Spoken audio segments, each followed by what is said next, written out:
Hello, I'm Bob Lindgren.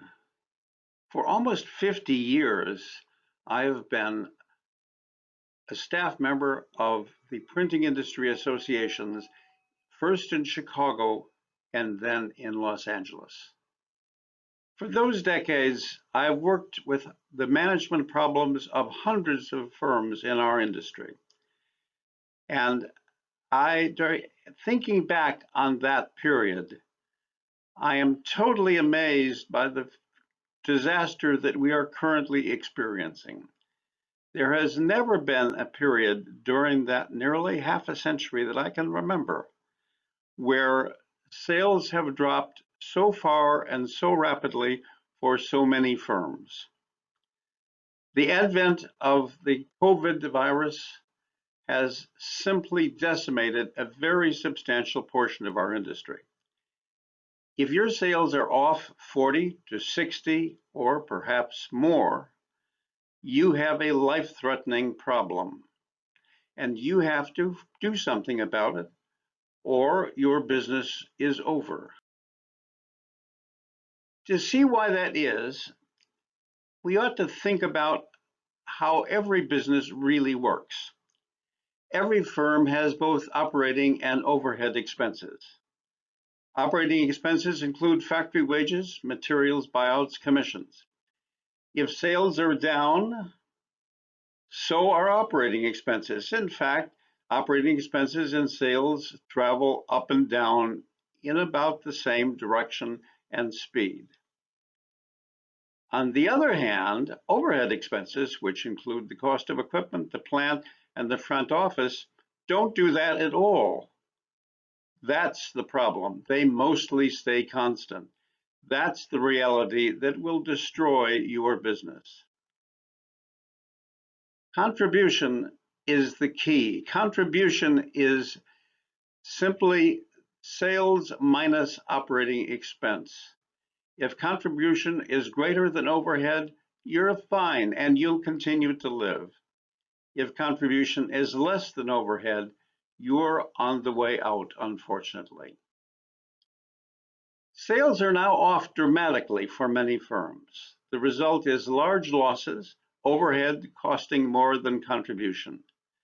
Because of this, cash is disappearing, slowed down by the temporary help from the government, like the PPP program. But what happens next? If sales rapidly go back to normal, we'll be okay. Not as good as we were before, but we'll be okay. If the government keeps giving us money, we'll be okay too. If these things don't happen, the business is dead when the cash is gone. Is there a way out of this mess? What can we do about it? Well, yes, we can do something about it. We can make it better. The key is dramatically reducing the overhead. Dramatically does not mean just laying off of the receptionist or saving money on paper clips.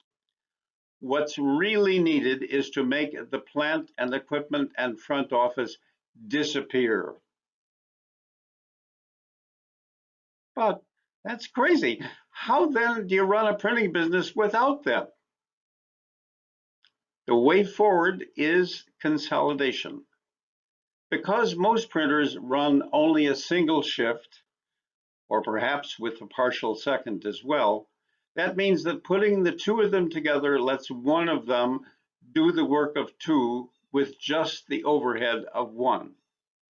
Remember that when you put the two together in the same plant, the only additional expense this acquiring plant is incurring is the paper and the labor and commission if it's payable. All the overhead is not necessary. How do you get this done? It sounds like a great story. Well, first of all, we have to start to think about the fact who do we want to put together? The obvious choices are printers with similar equipment and customer focus who are in the same general area, as these are the ones where 2 + 2 can get us back to into survival mode. We don't want to think about companies that are too far away to serve their joint customer bases, or companies with entirely different equipment or customer strategies. Normally, the larger and stronger of the two buys the other. Doesn't this mean, however, that one of them is gone, that the seller just disappears? Not at all, because they have to work together. They have to be partners in the great leap forward, because their customer relationships and the work are the key, not the equipment. They both realize that if they do nothing, one of them will certainly be gone, and very possibly both. How do you start? Well, that's always an exciting question, but you have to start. Usually the larger reaches out to the smaller and starts a conversation, but they usually need help with this to select their targets. This is based upon a consolidation where the larger does the work of the smaller and pays them a fair price for their business based upon what the contribution and sales will bring. Okay, but what's a fair price? Usually it's in the range of 2 or 3 times the annual profit the buyer will earn by bringing this work and its contribution into their shop. The seller then liquidates their equipment, collects their receivables, pays their bills, and pockets the remaining cash. Okay, but I'm going to be the seller and I'd like to get a check up front. Well, I certainly understand that, but it's simply not realistic to be paid in cash, unless, of course, you're satisfied with only a very small amount.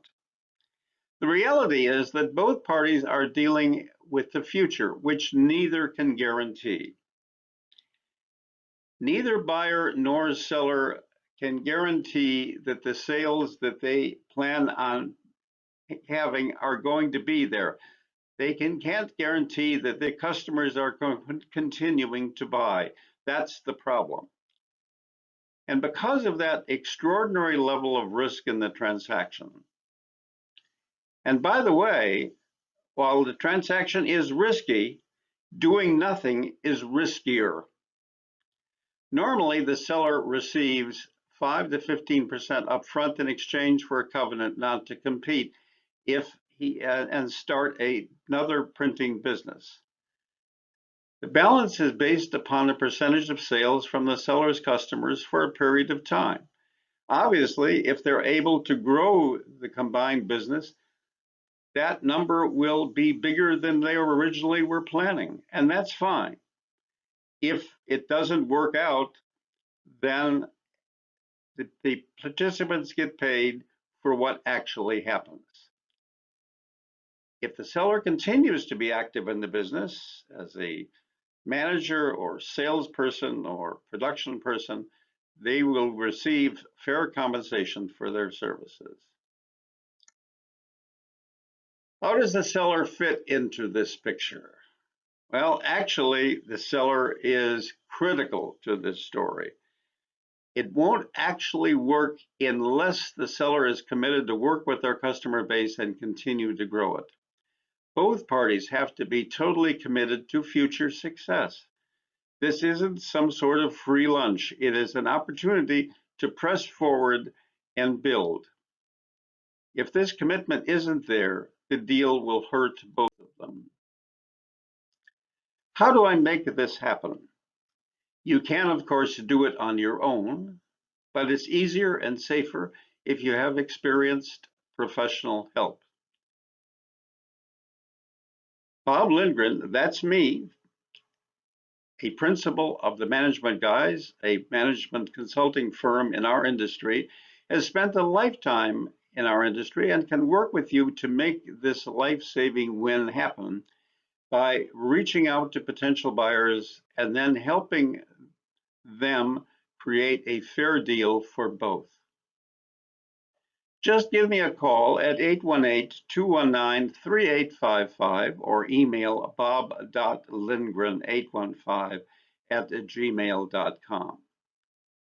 You may also want to check out my credentials and background at our website, themanagementsize.com. Thanks a lot for listening, and I wish you future success and a way forward into escaping the throes of the COVID-19 virus. Thanks again.